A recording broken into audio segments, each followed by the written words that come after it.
Hello and welcome back. Today we're going to be talking about my top supplements that I recommend for you for your fertility if you're in this trying to conceive journey with me. Thank you, welcome. I'm sending all of the baby dust your way and I hope that you find this video helpful. I will make sure and leave all of the supplements that I recommend in the description box down below, and let's dive straight into the supplements that I recommend for improving fertility.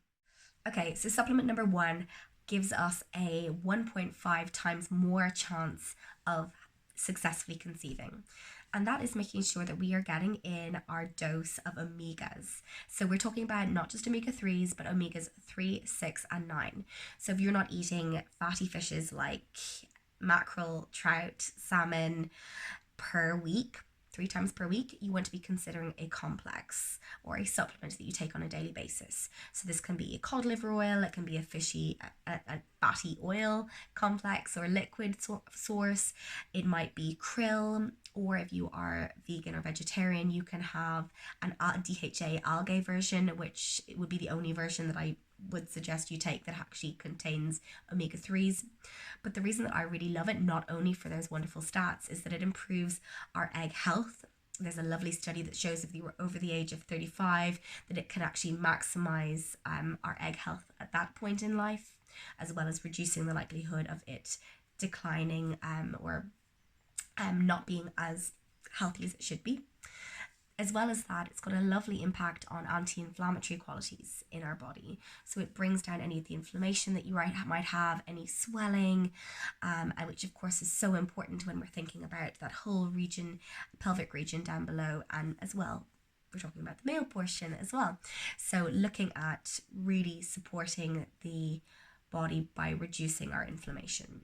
The other reason that I really love it is that when we talk about those lovely fatty compounds, we want to be supporting our baby's development right from the get-go. So if you were to fall pregnant in your first or so cycles, you want to be having an abundance of these flowing through your body. And this works for our baby's brain development, but also for their optic development, which is their eye development. We know that these compounds are essential for baby's eye health and brain health. So making sure that we are getting enough of those in our body means that we're going to have a really super healthy little one. So the next supplement that I love to recommend is vitamin D. And so the evidence behind this is wonderful, but only if you're deficient. So if you are living in a heavily clouded country, I'm looking out the window here, it's like a miserable grey day in Ireland, knowing that I will not get exposure to sunshine in as much as I need to get my daily vitamin D amounts means I'm going to supplement. This has been my favorite one here. This is the Better You Deluxe. This also contains K2, which is an important blood clotting vitamin or factor. You might recommend this or recognize this from your little one requiring vitamin K after birth. And so this is really nice because it's a daily oral spray, and as a breastfeeding mumma, I will take double the amount here. So this is really easy for me to get in for myself, but also to get in for my little ones. So really enjoy this. I'll leave the link to that down below.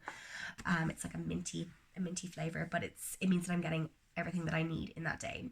And one of the things that's worthwhile bearing in mind is to get your blood work done to see where you're sitting first. You might be taking in plenty of vitamin D already.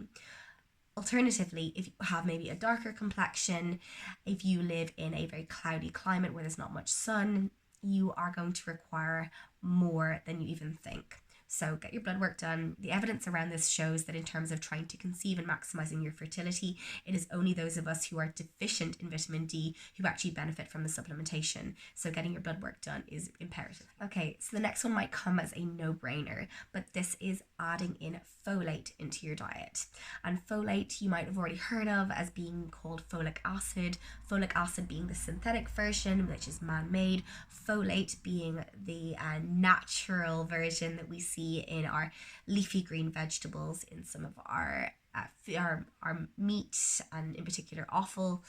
And the reason that we want to be keeping an eye on our folate levels is because it reduces the incidence of spina bifida and other problems associated with that in our little ones. So we want to be doing that from the get-go, making sure that we're getting sufficient amounts of folate in our diet from the minute that we start trying to conceive. So the next supplement that I love to recommend is iodine. And this is a funny one because it's not something that's all that talked about, but iodine in particular, which we would find in seaweed, if you're getting an iodized salt in your diet, if you live by the sea, you're probably getting a lot of lovely fish and seafood and shellfish, and getting in an abundance of iodine. But if you're not eating a lot of seaweed, a lot of fish, you're probably not getting much iodine into your diet. And so this is something that's worthwhile supplementing with. The reason I love iodine, I figure out it's so important, is because it's so imperative for our baby's brain development. There is some evidence that shows that those babies who were their mothers supplemented with iodine have higher IQs, which is hilarious, really, but not something that I'm willing to question or battle with. In many other countries in Europe, not in Ireland or England, they actually recommend iodine as a supplement that you start on, similarly to how they would recommend folic acid at your first antenatal appointment. So I figure if they're doing it elsewhere, it's something that I'm going to be recommending that I do and my clients do from. So the next supplement that I recommend is coenzyme Q10, or otherwise known as ubiquinol. And this is something that is naturally occurring in our body, in our cells, but declines quite rapidly with age. And so it's something that, as someone who's trying to conceive, I recommend everyone consider taking. There is some lovely evidence that shows that those who have supplemented with coenzyme Q10 have found to have healthier, more robust embryos. And so it's something that I'm adding in from now. So the next supplement that I recommend you take is myonisitol.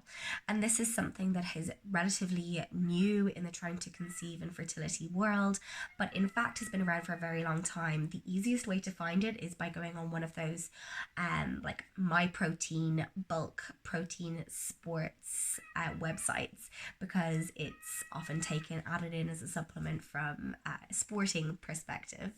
But it can be particularly helpful if you are androgen heavy, if you struggle with PCOS, with a lot of facial hair, if your cycles have been maybe quite irregular and you're looking to settle that down before you start trying to conceive. If any of these factors come into play for you, it's worthwhile considering adding this in as a part of your daily routine.